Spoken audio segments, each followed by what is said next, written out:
saludo súper especial para todos ustedes, mis superhéroes.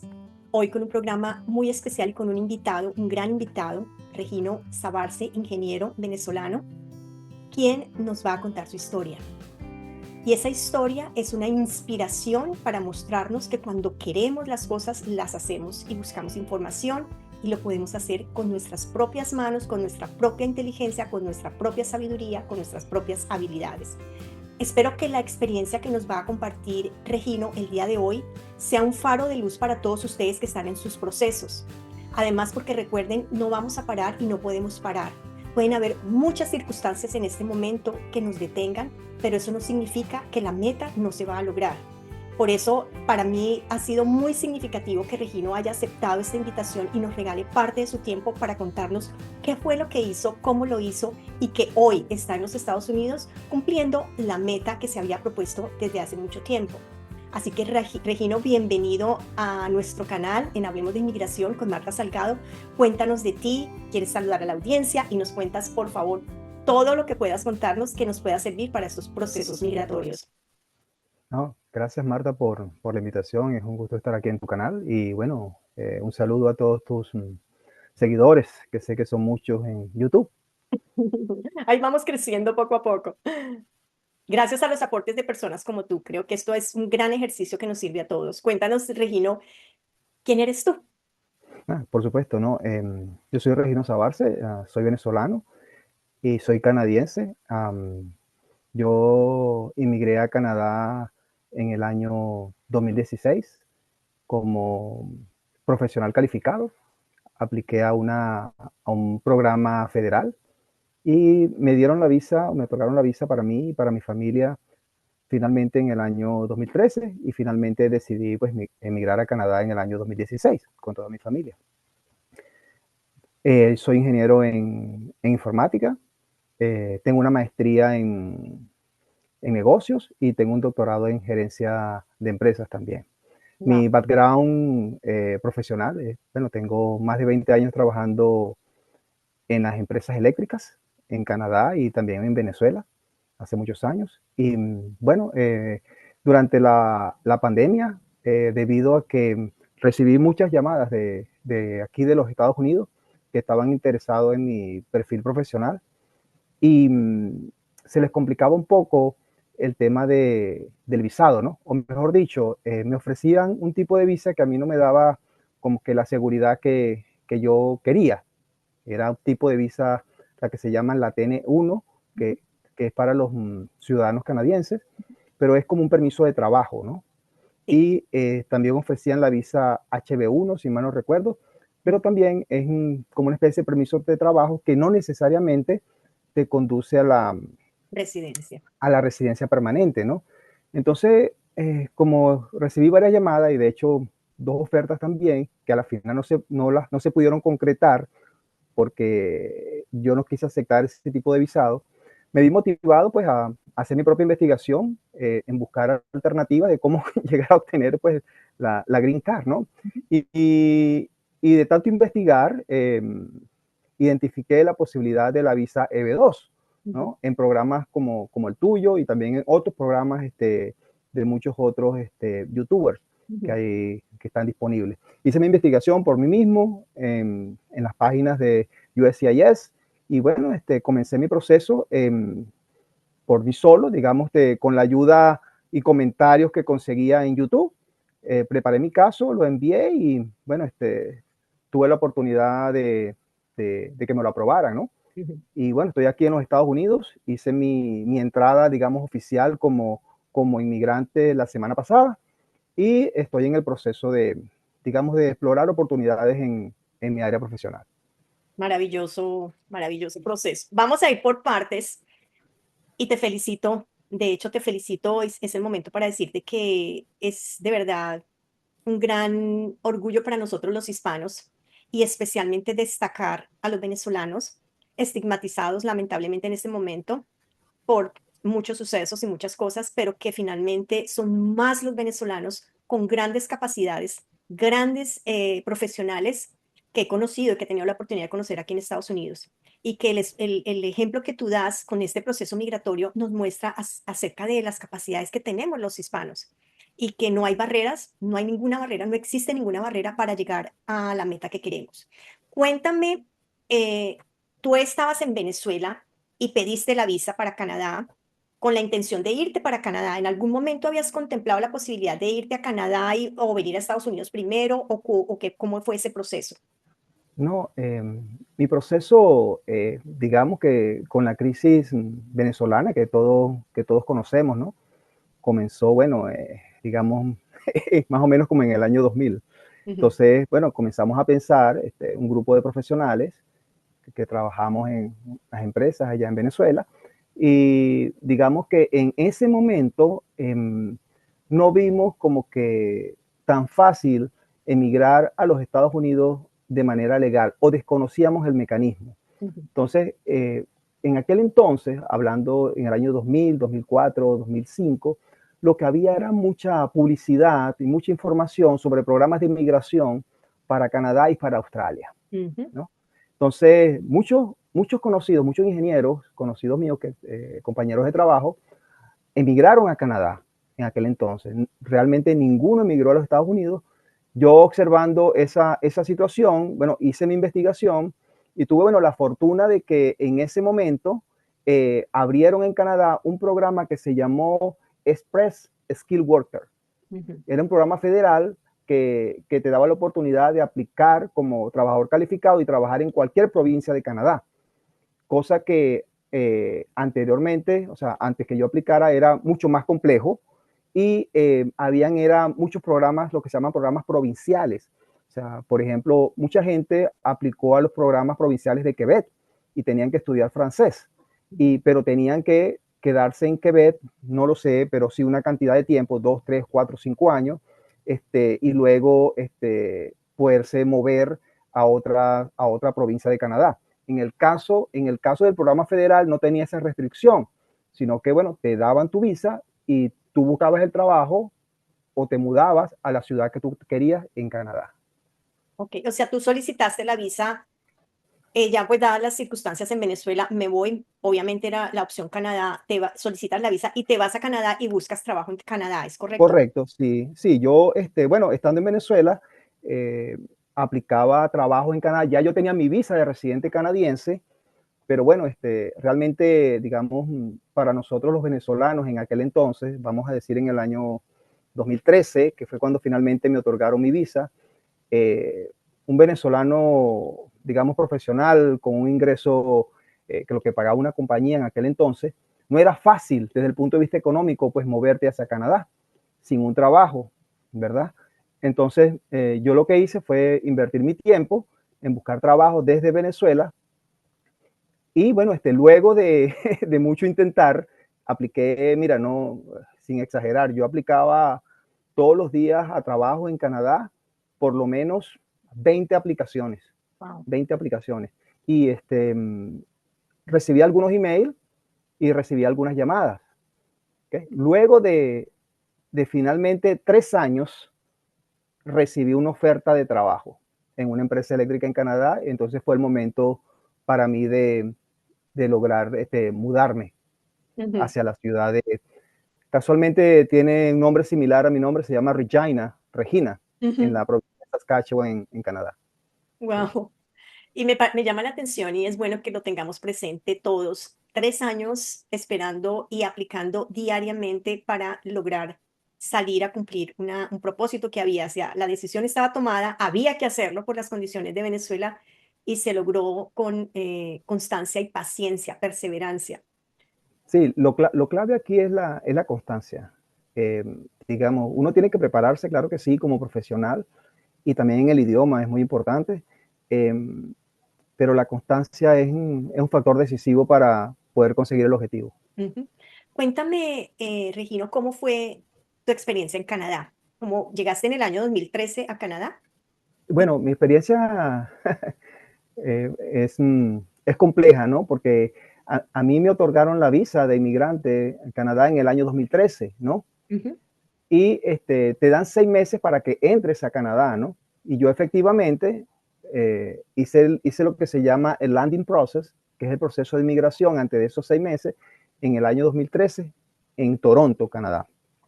Sin embargo, mi plan no era quedarme en ese momento, ¿okay? Sino que yo tenía pues que ir a hacer esa inmigración, si no iba a perder la visa, ¿no? Entonces fuimos, mi esposa y yo y mis 3 hijas, y luego de 2 meses que pasamos en Canadá, que las tomamos como unas vacaciones, con mucho apoyo de mis amigos que vivían en Toronto, pues nos dieron la oportunidad de alojarnos en su casa, porque si no, bueno, hubiese sido mucho más difícil. Ujú. Y luego de esos 2 meses, regresamos nuevamente a Venezuela, ¿no? Para planificar el siguiente año ya la emigración definitiva, Ujú. ¿no? Sí. Entonces, luego en ese año 2014, nuevamente planificamos todo y, si mal no recuerdo, creo que fue en julio de ese año 2014, nuevamente, preparamos nuestras maletas y nos fuimos a Toronto a emigrar. Toda mi familia, en ese momento sí, recuerdo que alquilé una casa por 2 meses y estuve trabajando, buscando trabajo, mejor dicho, y haciendo cursos de inglés, porque mi inglés, bueno, en ese entonces, ahorita no es muy bueno, pero en aquel entonces era mucho peor. Este, Hice cursos de inglés allá en Toronto y mi esposa también hacía cursos de inglés y comenzamos a buscar trabajo, ¿no? Entonces, mis hijas también comenzaron a explorar las diferentes opciones, eh, pero luego de pasar 3 meses, yo no me sentía, digamos, capacitado con la capacidad para quedarme en Canadá. Fue un golpe muy duro para nosotros como familia. No logré conseguir el trabajo que yo soñaba. Conseguía trabajos que se llaman survival jobs. Ujú. Y entonces, que me daban para comer, que me daban quizás para vivir, pero realmente el shock emocional que recibía era muy fuerte, ¿no? Entonces, bueno, comencé a pensar, mira, yo como que estaba mejor en Venezuela, mejor nos regresamos. Entonces, bueno, mira, a los 3 meses, menos de 3 meses, decidimos regresar nuevamente. Y bueno, fue algo bien duro, emocionalmente para mí y para mi familia, porque bueno, regresar otra vez a Venezuela, ¿verdad? Quizás Ujú. un poco derrotados con ese intento de migración, ¿no? Em, pero yo era pensando cómo hacer uso más eficiente de mis recursos económicos, que eran muy limitados, ¿no? Eh, Mantener una familia de 5 personas en Toronto, barato, en aquel entonces, no sé, eran $4,000, ¿no? Ujú. Bueno, en Venezuela, yo con $4,000, bueno, podía vivir fácilmente, qué sé yo, 8 meses, ¿no? Y con cierta holgura, ¿no? Entonces, bajo esas premisas, yo decidí, bueno, regresarme, ¿no? Entonces, bueno, comenzamos a planificar cómo debería ser nuestro proceso de migración, ya que, bueno, como te digo, mi principal limitación era la limitación económica, ¿no? Entonces, la primera que decidió emigrar por sí sola fue mi hija menor, ¿ok? Y bueno, emigró por sí sola mi hija menor porque ella había terminado su colegio, ¿no? Su colegio bachillerato, ¿no? Y no había ingresado a la universidad todavía, ¿no? Ujú. Entonces, era como que la que era más fácil para ella comenzar una carrera, ¿no? Fuera ¿Qué edad del tenían? país. En ese entonces, mi hija tenía 17 años, ¿no? Y Ajá. tuvimos que esperar a que ella cumpliera los 18 para poder, para facilitarle el viaje a Canadá desde Venezuela. Eso fue, Marta, en el, en, ella se vino para Canadá en enero del 2015. Nosotros llegamos de regreso a Venezuela en septiembre, octubre de 2014. Tuvimos ahí una conversación familiar donde decidimos, bueno, mi hija menor se va sola, bueno, se va sola entre comillas, porque nuevamente para mi proceso de migración fue, digamos, vamos a llamarlo exitoso por 2 razones. La primera razón, el apoyo de mis amigos que tenía en Canadá. Y la segunda razón, creo que la constancia, ¿no? O Ujú. sea, tú sabes que em, para conseguir el éxito hace falta muchos intentos y esos intentos, mira, son fracasos. Ujú. hasta que finalmente uno logra el éxito, ¿no? Sí, En- entonces, bueno, pasos, pasos. mi hija viajó sola hasta en esta oportunidad a Calgary, donde tenía yo una buena amiga. Se quedó con ella y mi hija comenzó a trabajar, se inscribió en la universidad y bueno, nosotros viendo el éxito que ella tenía por sí sola, que se lograba mantener por sí sola, mi segunda hija, que estaba estudiando ya el séptimo semestre de ingeniería de computación en una buena universidad ya en Venezuela también, conversé con ella y le dije que tenía que tomar una decisión, que tenía que tomar una decisión y que lo conversara con algunos profesores en la universidad a ver qué le aconsejaba, porque yo en ese momento no me sentía, digamos, como que preparado para darle un consejo, inclusive a mi hija, qué hacer. Mío. Eh, mi hija en ese momento, esta segunda hija, tenía 19 años. Entonces, bueno, recuerdo que en el año 2015, por allí en junio, saliendo de la universidad, yo siempre la llevaba a la universidad y la traía, me dijo, ya papi, ya hablé con el profesor y me recomendó que era mejor que me fuera. Ok, efectivamente.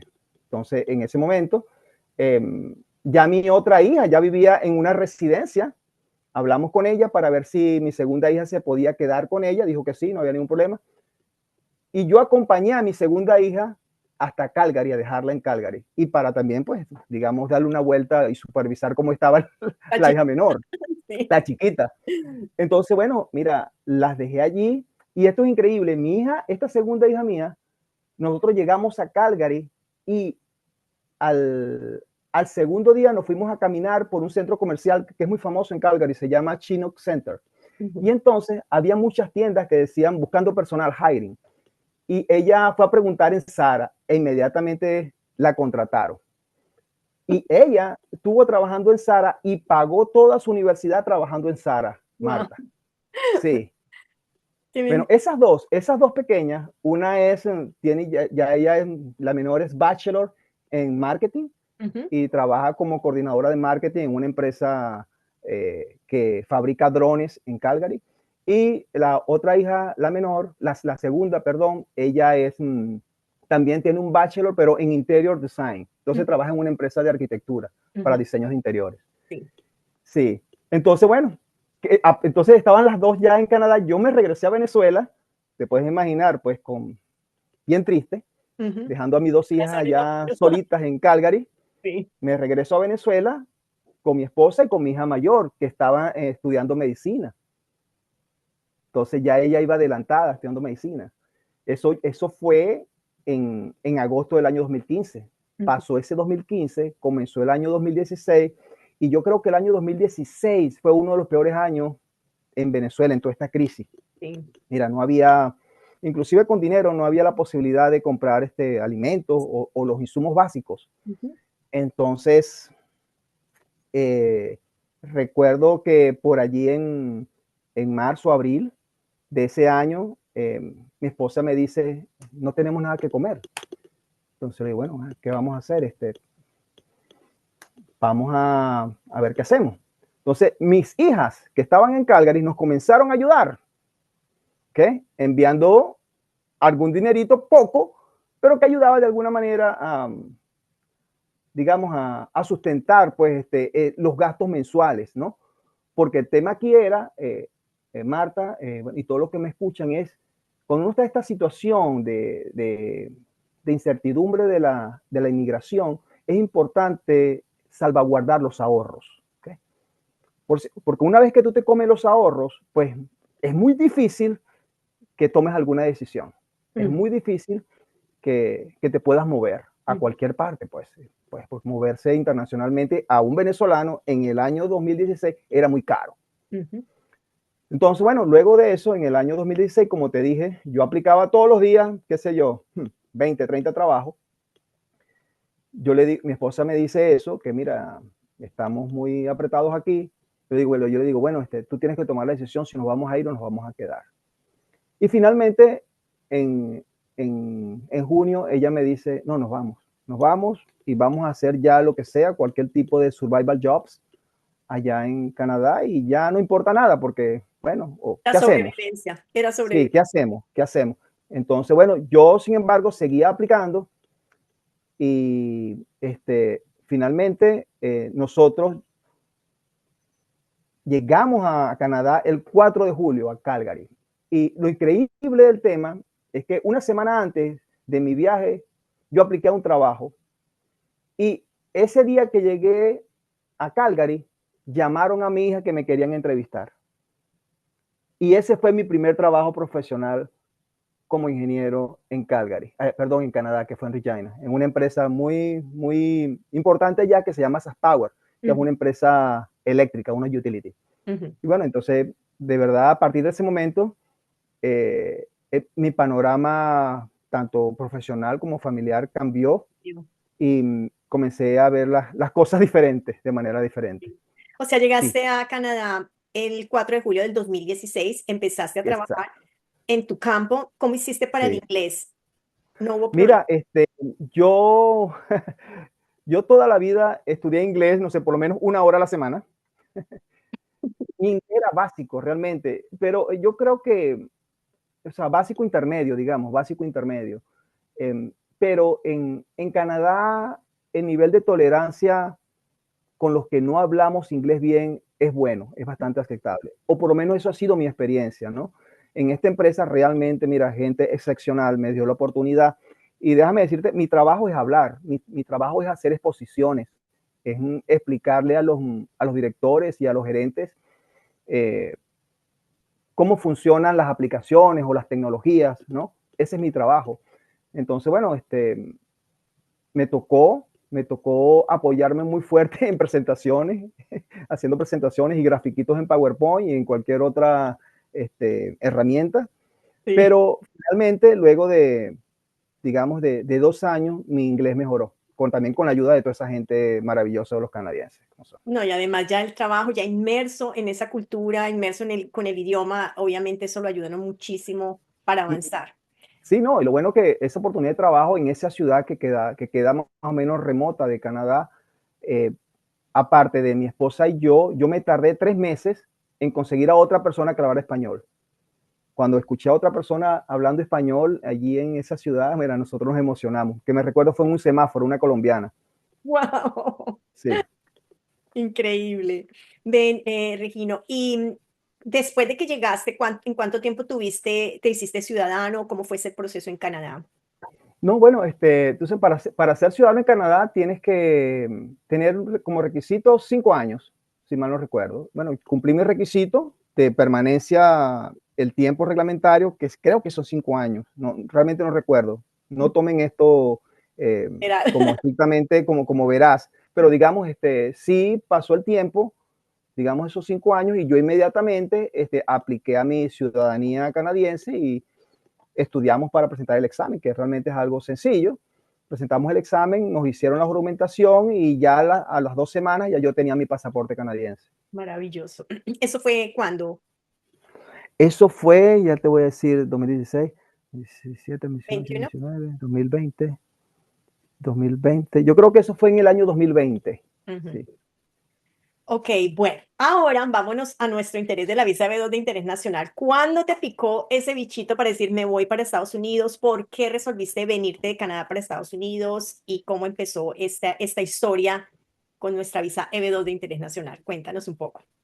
Bueno, sí, lo que pasó, como te dije, en el año de la pandemia, que creo que fue en el año 2020, fue la pandemia, no Año recuerdo. 2020, sí, pandemia fue año 2020 y 2021 En, y 2022. Sí, en ese año, no sé qué pasó, además de la pandemia, que muchos reclutadores de los Estados Unidos comenzaron a contactarme por internet, ¿no? Ujú. A eso te iba a O sea, preguntar, ¿por qué? ¿Por qué te empezaron a contactar? ¿Cómo? tú sabes que nosotros tenemos, o sea, normalmente los profesionales tienen su perfil publicado en una aplicación que se llama LinkedIn, Ah, ¿correcto? entiendo. Entonces, bueno, allí, claro, yo tengo publicado mi perfil, al igual que otros ingenieros. Mi ocupación como ingeniero en sistemas es de arquitecto. Yo soy lo que se llama arquitecto empresarial o Enterprise Architect para Power Utilities. Ujú. Entonces, eso está disponible en la internet, esa aplicación, y muchos reclutadores, cuando tienen una necesidad, pues buscan en esa aplicación y te comienzan a contactar, ¿no? Entonces, a mí me llamó la atención que me comenzaban a contactar, tuve entrevistas y como dije anteriormente, recibí 2 ofertas de trabajo. Sin embargo, esas ofertas de trabajo a la final no se concretaban, y te estoy hablando de la época del COVID, ¿no? Ajá, sí. En la época del COVID, la ciudad donde yo vivía, nosotros trabajábamos remotos y esa ciudad parecía una ciudad fantasma. Todo el mundo se fue de esa ciudad. Entonces, realmente uno se sentía solo, vivíamos mi esposa y yo solamente en esa ciudad. Sí. ¿Ves? Entonces, con esa oportunidad, yo dije, bueno, yo voy a ir, por lo menos voy a aceptar estas entrevistas. Y efectivamente me fue bien en 2 entrevistas y recibí 2 ofertas. Ujú. Pero cuando al momento de negociar la oferta, digamos, de precisar el tema de la visa, no me convenía aceptar la visa que me estaban ofreciendo, que era Sí, la visa TN1 y HB1. ¿Okay? H1B, sí. Porque realmente me daba temor irme con esa visa, y luego si por alguna razón el empleador deseaba pues cortar mi servicio, pues yo me tenía que regresar a Canadá, ¿ves? Porque ese tipo de visa te atan a un empleador, Un ¿okay? patrocinador, sí. A un patrocinador. Entonces, yo no quería estar como que atado a un empleador o a un patrocinador, ¿no? Sino que yo quería pues tener la libertad. Entonces, como Sí. te dije, comencé a investigar, vi honestamente muchos canales en inglés. Luego, casi al final de mi proceso, me di cuenta de tu canal. Bueno, me comencé también a escuchar, a ver, a aprender, y en ese momento fue que yo pues decidí aplicar. Y eso fue, yo envié mi aplicación, si mal no recuerdo, en mayo del año 22 Ujú, para la visa EB2. ujú. O sea, empezaste a hacer averiguaciones para la visa B2 más o menos en el año 2021 En el año 21, sí, en y el año luego 21. decidiste, voy a aplicar a esta visa y en el año 2022, o bueno, durante el año 2021, y dijiste, lo voy a hacer por mí mismo. Cuéntanos Y ese dije, proceso de lo cómo. voy a hacer primero recuerdo, llamé a 2 abogados de inmigración, Ujú, y bueno, lo que me pedían no lo podía pagar, o mejor dicho, no lo quería pagar, me parecía muy caro, honestamente. ujú, Entonces, yo dije, no, si yo hice el de Canadá, sí, voy a intentar hacer también. ujú. Entonces, bueno, hice mi investigación, me documenté y comencé mi proceso. Y digamos que en ese entonces mi condición, digamos, era favorable en el sentido que no tenía una presión. De hecho, no tengo una presión para irme de Canadá, ¿no? O sea, Canadá es un excelente país, eh, es un excelentes oportunidades de trabajo allá también. El único tema con Canadá son los 8 meses de invierno que tenemos, Ajá. ¿no? Eso te iba a preguntar, ¿cuál Entonces, fue la razón por la que pensaste quiero irme de Canadá? y el tema principal, bueno, para nosotros los latinos, o para mí, que yo soy una persona de la costa venezolana, Caribeña. es el tema del invierno. El invierno canadiense es largo, son, no sé, 8 meses que tenemos temperaturas frías o muy frías. Ujú. Cuando digo frías, estoy hablando de entre 0 y 5 grados. Cuando estoy hablando de muy fría, mira, por debajo de 20 grados, de Wow. -20, ¿no? Entonces, es frío realmente. Em, y digamos, yo creo que ese es el primer driver que me impulsó a mí, además de las oportunidades, pues, además de la oportunidad profesional, porque, digamos, en mi plan profesional, eh, estoy pensando en proveer servicios para ambos países, ¿no? Quizás pueda ser un consultor que asesora a algunas empresas en Canadá y que también pueda asesorar a algunas empresas acá en los Estados Unidos, ¿no? Entonces, ese es mi plan al mediano plazo, ¿Cuál fue, comenzar esa estructura. cuál fue el esfuerzo propuesto o el proyecto que propusiste para la visa B2 de interés nacional? Em, el esfuerzo propuesto está basado digamos, en mi ocupación, que es un arquitecto para empresas eléctricas, ¿no? Ujú, O Enterprise Architect for Utilities. ujú, Entonces, mi esfuerzo propuesto estaba basado en la necesidad de poder hacer las empresas eléctricas más eficientes, más seguras y más confiables, ujú. ¿no? Para eso, bueno, yo tenía, digamos, una buena documentación de cuál es el estado actual de las empresas eléctricas en Norteamérica, y hay algunas oportunidades que tienen esas empresas que digamos, una persona con la habilidad asociada a las tecnologías de información aplicadas a las empresas eléctricas pudiese aprovechar, y ese fue digamos, mi proyecto fue enfocado en esa área. ¿Okay? Cómo utilizar las tecnologías de información para mejorar los procesos en las empresas eléctricas. Ajá, y eso, ¿tú nos puedes contar un poquito eso qué significa? ¿Cómo se hace eso? ¿Eso cómo es? Es como, Bueno, fíjate, ¿qué pasó, Marta, hace 2 días en ajá, en España? España. Que se perdieron Bueno, 15 gigabytes, porque entendí, 15 bueno, kilobytes, gigabytes, algo así. Eso fue lo que bueno, dije. bueno, tuvieron una falla que nace en España, y entonces eso impactó media Europa. Pues Ujú. no había luz en España, no había luz Sur de en Francia. Portugal, no había luz en Francia, etcétera, etcétera. Y bueno, todo funciona con electricidad. Los trenes se pararon, las industrias se pararon. Entonces, como puedes ver, el tema del fluido eléctrico es un tema Vital. vital, es un tema crítico, ¿no? O Ujú. sea, ¿cuáles son las causas que pueden ocasionar esa falla? Bueno, pueden haber múltiples causas, ¿no? Pueden haber causas como por ejemplo falta de mantenimiento, ¿ok? Ujú. Pueden haber causas como por ejemplo cyberattacks, ¿ok? Ujú.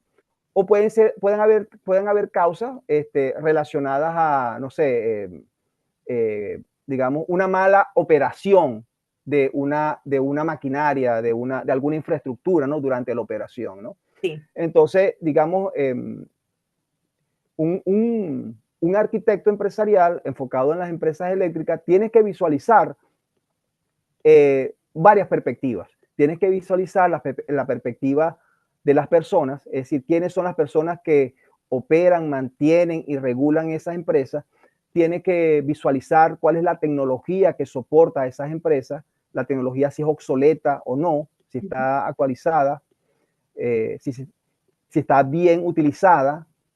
Tiene que ver también la perspectiva de la seguridad. La seguridad es algo, bueno, esencial en estas empresas. Ujú. Inclusive se han visto muchos casos a nivel mundial de que hay hackers que, que se introducen en la red eléctrica y simplemente, bueno, apagan un sector de la ciudad. Sí. Sí. Este, También hay que analizar la perspectiva de los datos, es decir, cómo los datos se almacenan, cómo los datos se comparten, ¿ves? Y como dije anteriormente, también la perspectiva de los procesos. Cuando Ujú. hablo de la perspectiva de los procesos es cómo se opera el negocio, ¿no? El Sí. negocio eléctrico. Entonces, para eso hay lo que se llama modelos de referencia para empresas eléctricas, que lo ideal es, bueno, adoptarlos, implementarlos y hacerle el debido seguimiento y monitoreo para que este tipo de fallas pues no sucedan, ¿no? Prevenir, o sea, lo que tú haces Prevenir, a través exacto. de tu habilidad y de tu proyecto es prevenir que ocurran estas fallas. Prevenir que ocurran estas fallas es la clave, sí. Y Perfecto, eso fue mi proyecto. buenísimo. Bueno, una vez que presentas tu proyecto, me imagino que las cartas de referencia, las cartas de recomendación tienen que ver con el trabajo que estabas desarrollando en Canadá y supongo que también lo que hiciste en Venezuela. Sí, claro, eh, como yo he trabajado toda mi vida profesional en empresas eléctricas, realmente, digamos, no fue difícil conseguir estas cartas de referencia. Pues mis jefes y mis compañeros de trabajo en Venezuela, también mis jefes y mis compañeros de trabajo en Canadá, yo les solicité las cartas Ujú. y claro, yo hice la investigación de cómo es que se tienen que preparar esas cartas. Yo les presenté un borrador y ellos hicieron los ajustes finales a esas cartas. Ok, ¿tuviste algún RFI o no? No, no tuve ningún perfil. Maravilloso. ¿Y tú enviaste el proceso en qué momento, Regino? ¿En qué momento te Mayo del refieres a qué fecha? 2022. Sí, en mayo, sí, sí, yo recibí la notificación el 22 de mayo del 22 Ok, como ¿y recibido. cuándo te aprobaron la petición? La petición me la aprobaron ese mismo año, en noviembre, me la aprobaron. Ujú. Sí, Estamos hablando de un momento que era, fue un momento muy bueno para la aplicación para las visas EB2 de interés nacional.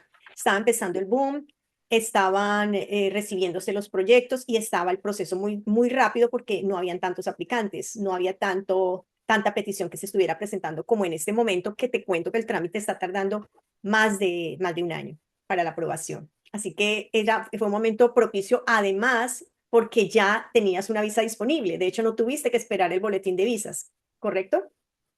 Bueno, la verdad es que no manejo esa información, Marta. Lo que yo sé es que, bueno, yo envié mis documentos en el 22 de mayo y ya prácticamente en octubre, si mal no recuerdo, recibí mi notificación que fue aprobada.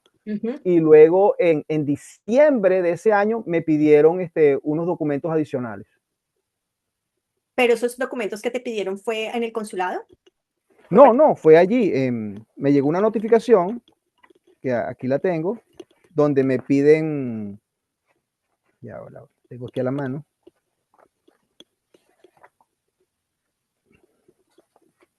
Eso fue en diciembre, el 9 de diciembre del 22, me dicen, bueno, ya le aprobamos su visa, necesitamos que haga lo siguiente: pague unos fees, envíe el affidavit de support, envíe documentos financieros, envíe la aplicación de la visa y envíe unos documentos de soportes adicionales. Ese es el proceso consular. O sea, tú Correcto. aplicaste a la visa, te la aprobaron, pero te envía el NVC, el Departamento Nacional de Visas, toda la información para que tú a través del consulado envíes la información, llenes la planilla, que es la información de ese 260, y luego te citan a una entrevista al consulado, Sí, ¿correcto? ¿Cuándo sí, es tuviste la correcto. entrevista, Regino? Eso sí se tardó porque yo cometí un error. En los documentos solicitan el background check, el police background check. Entonces, yo envié mi certificación criminal, pero local de la ciudad donde yo vivía en Canadá. O sea, yo fui a una estación policial en mi ciudad y les pregunté: ¿ustedes me pueden dar una certificación de que, bueno, no soy criminal? Y sí, no hay ningún problema. Me la dieron y yo la envié. Entonces, me respondieron: esta no vale, usted tiene que enviarnos la federal. Entonces, es un proceso más complicado. Aquí en Canadá, entonces uno tiene que ir a unas oficinas especiales donde te toman las huellas, te toman una foto, tienes que hacer unas declaraciones y entonces ellos envían esa documentación a la RCMP, que es el Royal Canadian Mounted Police, que es como el FBI en los Estados Unidos. Sí. Entonces, bueno, luego de 2 semanas me llegó mi Police Background Check y bueno, envié esa documentación aquí a los Estados Unidos, al NBC, y bueno, y tuve que esperar. Eso yo lo envié por allí en enero, febrero del año 23. No. Lo envié, ya te voy a decir exactamente cuándo lo envié. Lo envié en abril del año 23. Lo envié en abril del año 23. Y luego, bueno, a esperar. No recibía nada. Me enviaban notificaciones que decía: señor, estamos procesando, estamos esperando que exista un cupo en el consulado de Montreal para agendarle su Entrevista. entrevista. Su proceso ya está documentalmente completo, no tiene que hacer nada más. Sigue esperando. Entonces, ¿No te pidieron reporte policial de Venezuela? sí, correcto. ¿Y ese Pero cómo lo ese, conseguiste?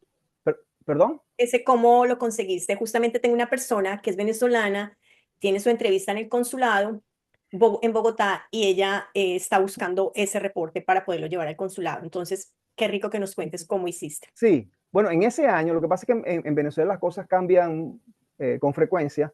Entonces, pero en ese año había una página web disponible que era del Ministerio de Interior y Justicia. Uno iba a esa página con un usuario y un password, entonces uno hacía la solicitud de esa planilla de verificación de antecedentes penales. Se llama antecedentes penales. Y prácticamente a las 24 horas tú podías ya bajar tu antecedente penal. Ah, ok. Eso fue muy fácil en ese entonces. Ahorita me cuenta que no es tan fácil. De hecho, déjame decirte que para la entrevista consular me lo volvieron a pedir. Yo no los pude generar no pude meterme en la página. Entonces, investigando también, no sé de dónde, conseguí la información de que yo podía hacer un affidavit, ¿ok? Es decir, una declaración jurada indicando de que yo no tengo ningún antecedente penal y que yo intenté en varias oportunidades obtener el antecedente penal en esta dirección, en esta página, que es la página oficial en Venezuela, y no pudo ser posible, y que adicionalmente, en mi caso, digamos, era, vamos a llamarlo relativamente fácil, que yo no había ido a Venezuela en los últimos 2 años, por lo tanto, mi antecedente penal que obtuve en esta fecha anteriormente todavía seguía válido. ¿Me explico? Sí. O sea, porque yo no había ido a Venezuela, entonces, bueno, no podía haber cometido un acto criminal en En ese Venezuela, tiempo. ¿no? Ajá. En ese tiempo. Entonces, Maravilloso. bueno, Para los... entregué ese affidavit y sí, me lo aceptaron. Bueno, a tu pregunta, finalmente, mira, fui a la entrevista consular el 21-24 de noviembre del año 24, del año pasado. Hasta noviembre del 2024. Uy, Sí, bueno. en Ay, Montreal. ay, ay. Bastante demorado. Sí, no, fue muy demorado, fue muy demorado, sí. Es que el consulado de Montreal, Canadá, bueno, es un país súper grande y tiene varios consulados. Y el único consulado que procesa este tipo de visa es el consulado de Montreal. Ujú. Entonces, me imagino que hay mucha demanda, pues, y hay pocos cónsules. Sí, bastante demorado. Bueno, pero finalmente ya estás. ¿Cómo te fue la entrevista? ¿Cómo fue esa entrevista? ¿Qué nos puedes contar de esa experiencia de tu entrevista en el consulado? No, mira, la entrevista fue excelente, gente muy amable. Primero, te pasan, digamos, a una asistente del cónsul, donde te revisa toda la documentación, ¿no? Bueno, allí es donde uno entrega los antecedentes penales, el affidavit y otra documentación que te pide, creo que algunos aspectos financieros. Te revisa que todo tu archivo esté completo, Ujú. perfecto, y eso se tarda más o menos una media hora. Luego te dicen, bueno, espérate aquí hasta que el cónsul te llame. Bueno, uno espera, el cónsul llama a uno y la pregunta más difícil que me hicieron es que más o menos cuántos años teníamos de casados, mi esposa y yo, ¿no? Yo le digo, 30 años, creo, le digo yo. Entonces el cónsul se ríe y él me dice, sí, no, te entiendo, yo tengo 28 años con mi esposa, eso fue.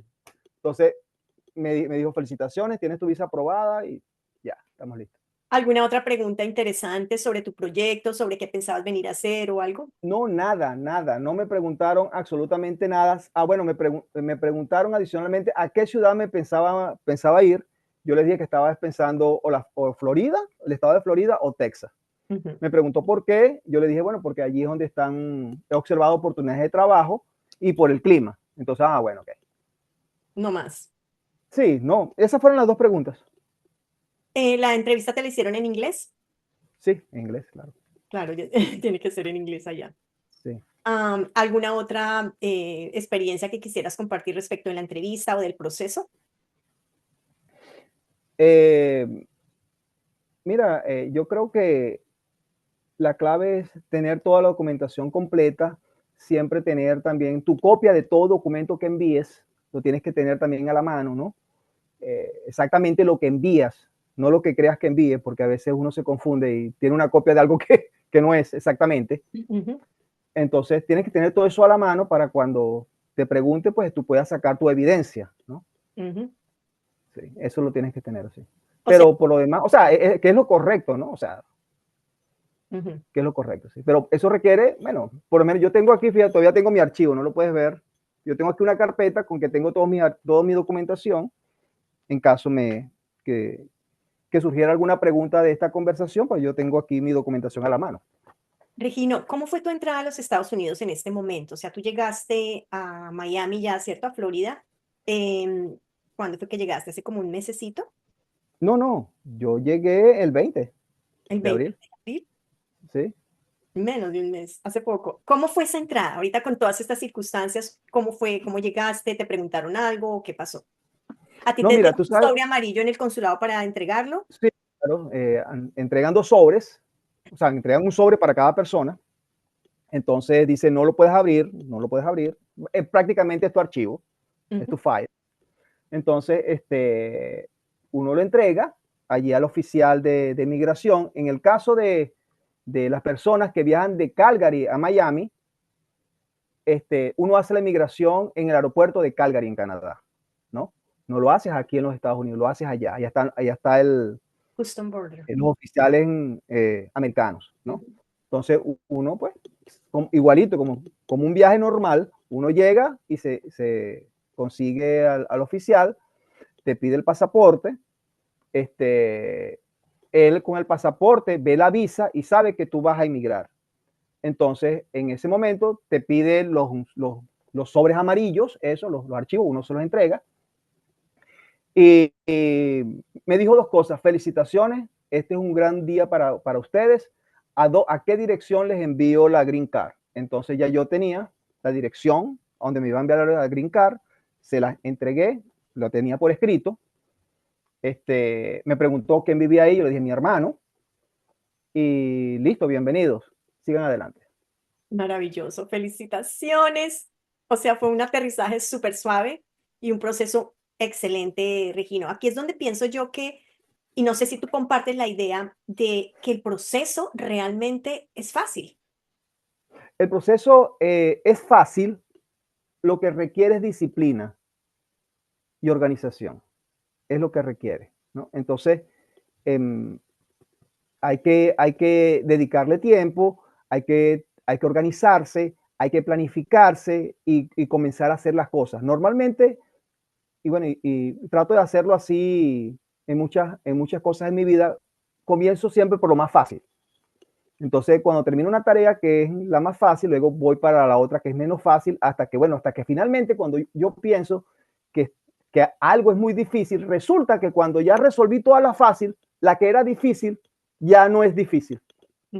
Para ti, ¿cuál fue la más fácil y cuál fue la más difícil? Para mí la más fácil fue recolectar toda la documentación, que sí, bueno, la copia de los pasaportes, la copia de las partidas de nacimiento, eso, tenía yo todo organizado. Eso fue lo más fácil. Pero del ¿Okay? proceso mismo, del proceso de la EB2, de la petición. Precisamente eso, porque al momento de la petición, uno tiene que, o por lo menos yo envié pues copias de mis documentos personales, pues mi pasaporte, partida de nacimiento, etcétera, ¿no? Entonces, eso yo lo envío, eso lo envié. Yo tenía mis documentos personales bien organizados, ¿no? Digitalizados y todo. Eso era bien fácil para mí. Lo más difícil fue el tema de las referencias. No por la referencia en sí, sino porque algunas personas, cuando ven a quién va dirigida la referencia, se ponen nerviosas, ¿no? Entonces, bueno, yo les explicaba, mira, esto es para efectos de la visa, si no te sientes cómoda con esta frase, bueno, vamos a cambiarla como tú te sientas cómoda. La idea, o sea, aquí no vamos a mentir nada, aquí, o sea, lo que estamos colocando es la estricta realidad y vamos a hacer los ajustes que se considere. Entonces, esa es la parte más difícil porque, bueno, algunas referencias, algunas personas a quien yo les pedí la referencia, no se sentían cómodas, inclusive porque estaban redactadas en inglés y esas personas no escriben inglés. Entonces, esas personas me decían, ¿cómo yo te voy a entregar una carta redactada en inglés cuando yo no sé escribir en inglés? Entonces, en ese caso, lo que me tocó fue escribirla en español. La revisaron, estuvo de acuerdo, la firmó y luego la tuve que traducir y certificarla, pues certificar la traducción. Correcto. Claro, eso es más caro. Yo quería ahorrarme esa página, ¿no? Esa traducción, haciendo de una vez la referencia en inglés, ¿no? Eso me pasó en un caso. Pero eso sí es importante hacerlo porque es bueno que la carta venga en el idioma que la persona habla. Finalmente es una carta que nos está entregando a alguien y hacer la traducción si se necesita. Si la persona habla inglés y la puede redactar en inglés, maravilloso, pero si no, lo correcto es eso, porque finalmente Exacto. es que estoy firmando, que estoy diciendo. Exactamente, ¿no? Exactamente. Claro, yo pensé, yo cuando hice esa carta en inglés, yo pensé que esa persona escribía en inglés, porque es una persona bien calificada, pues. Sí. pero resulta que no escribe en inglés. No, y muchas veces las personas tienen conocimiento y todo, pero se sienten más cómoda. No, déjeme, yo escribo en español y más bien tradúzcala. O a veces la gente se siente más cómoda en su idioma materno, su lengua Sí, materna. correcto. Del proyecto personal, ¿te pareció complejo redactarlo? ¿Tú redactaste un proyecto, presentaste una sola declaración o cómo presentaste tú ese proyecto personal? No, realmente el proyecto a mí no me pareció complejo em, redactarlo. Y la razón, Marta, es porque, bueno, yo vengo también con un background de profesor universitario, donde me ha tocado hacer muchas tesis de grado, ¿no? Entonces, realmente no fue complejo, ¿no? Me guié por la metodología que yo he usado toda la vida. Y bueno, me enfoqué en lo que solicitaba la visa EB2, ¿no? Los tres prompts. Ujú. Y los justifiqué con mi propia, digamos, investigación y experticia. Y fue lo que envié. Mi proyecto, mira, eran 12 páginas. Fueron 12 páginas mi proyecto. Sencillo y claro. Sí, sí, sencillo y claro. Claro, el tema eléctrico es un tema crítico y sensible, ¿no? Ujú. Regina, tú presentaste, te presentas como un asesor, como un consultor. ¿Presentaste alguna posibilidad de crear una empresa o simplemente trabajar independiente como consultor o asesor? No, yo no propuse crear una empresa, yo propuse ser un consultor independiente profesional. Muy bien, muy bien. Sí. Esa es una pregunta que surge muchísimo porque la gente cree que tiene que crear una empresa o tener una empresa para poder desarrollar su actividad.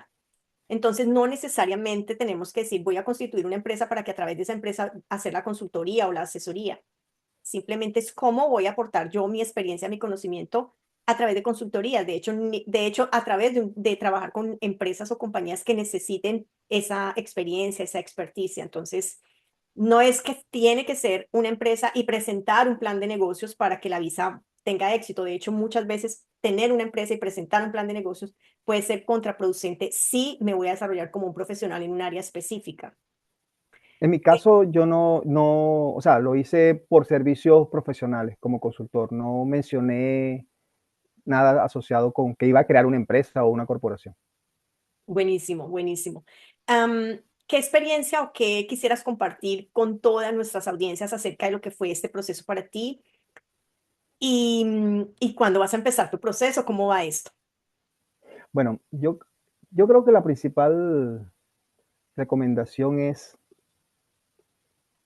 que si realmente están interesados en hacer esto, que comiencen ya, poco a poco.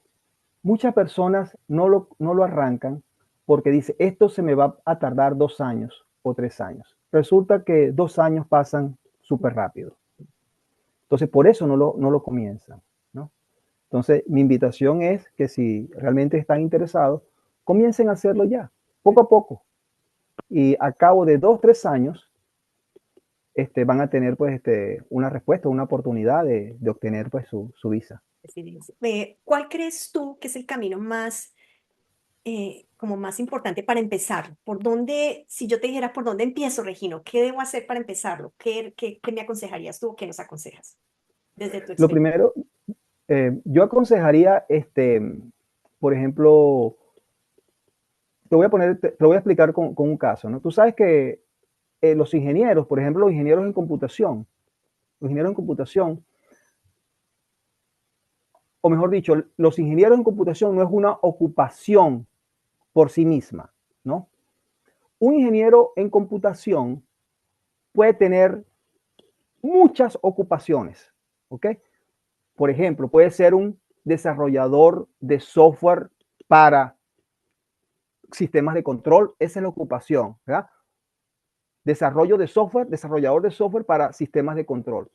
Otra ocupación puede ser arquitecto de soluciones para sistemas en la nube, por ponerte un ejemplo, ¿no? Sí. Entonces, hay que buscar cuál es la ocupación, ¿verdad?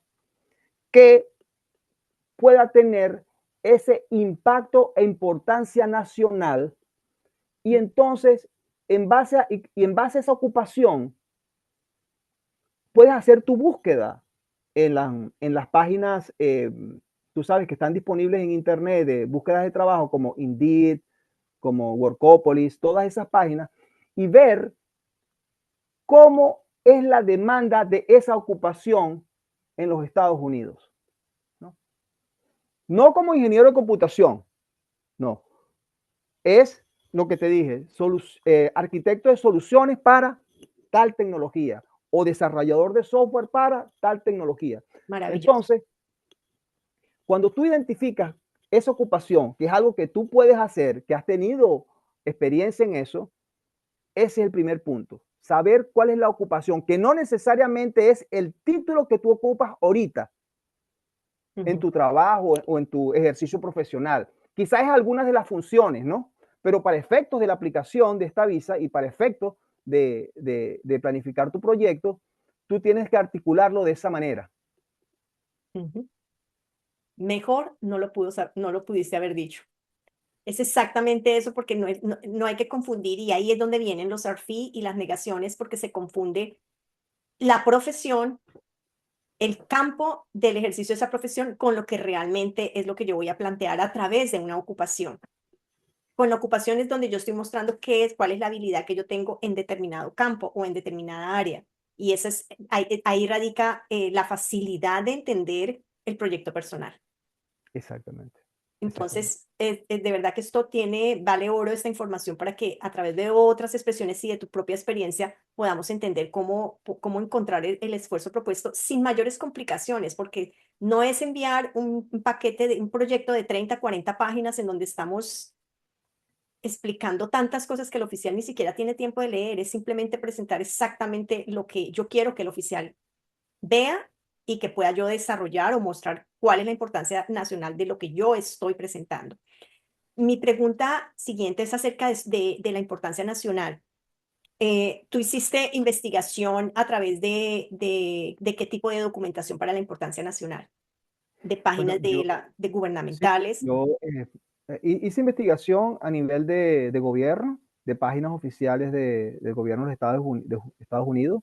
Hice investigación histórica de acontecimientos que han venido sucediendo en los últimos 10 años en la industria eléctrica. Ujú, Y hice investigación también con respecto a publicaciones especializadas que hay sobre las empresas eléctricas. ujú.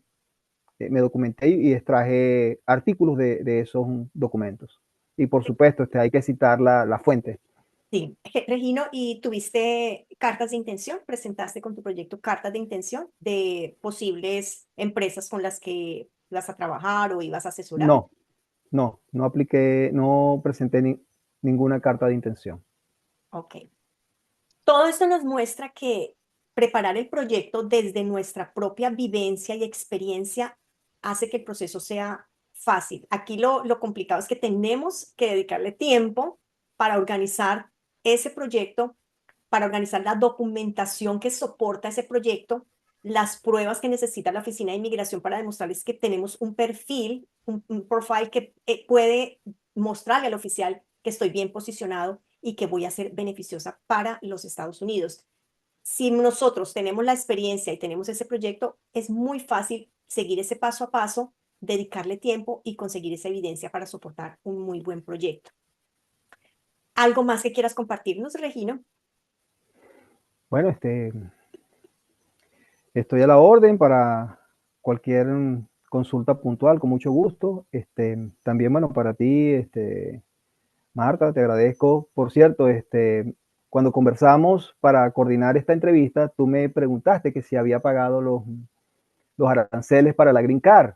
¿Recuerdas? Sí, sí, sí. Yo te dije, no recuerdo, resulta que no los había pagado. Entonces, bueno, los pagué en línea Ujú.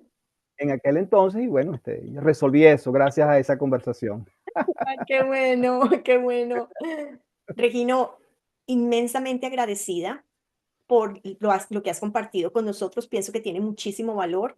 Ha sido todo un camino migratorio para llegar al punto donde quieres estar. Si quieres estar aquí, quedarte aquí, te gustó, puedes estar aquí porque vas camino muy seguramente a la ciudadanía.